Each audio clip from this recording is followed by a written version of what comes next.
Everyone, কেমন আছো সবাই? আশা করছি সবাই খুব ভালো আছো। আমিও খুব ভালো আছি। আজকে শনিবার, তো এই সপ্তাহে শনিবারে আমরা বাড়ি যাইনি, এখানেই আছি। তো শনিবারে বাজার করতে গেছিলো, বাজার করে এসে 12:30টায় এসে এক গাদা রান্না। কোনটা করবো আমি বুঝতে পারছি না। এক গাদা মাছ এসছে,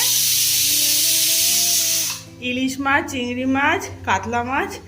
এবার কি করবো আমি কিছু বুঝতে পারছি না, তাই তাড়াহুড়ো করে রান্না যা হোক করেছি। রান্নাঘরটা পুরো একদম মেস্ট হয়ে আছে, দেখাচ্ছি। আপাতত এই সর্ষে দিয়ে মাছ হয়েছে, কাতলা মাছ, সর্ষে দিয়ে মাছ। এখানে এই আলু পোস্ত বসিয়েছি। পোস্তটা আসলে পোস্তটা করে রেখেছিলাম ঝিঙে করবো বলে, কিন্তু ঝিঙেটা খারাপ হয়ে গেছে। এখানে আলু পোস্তটা বসেছি। এখানে ডাল হচ্ছে, বেগুনটা রয়েছে, ভাবছি একটু খাওয়ার সময় বেগুন ভাজা বা বেগুনি করব, কি করব আমি জানি না। আপাতত এইটুখানি, দেখা যাক কত তাড়াতাড়ি করা যায়। টাটা।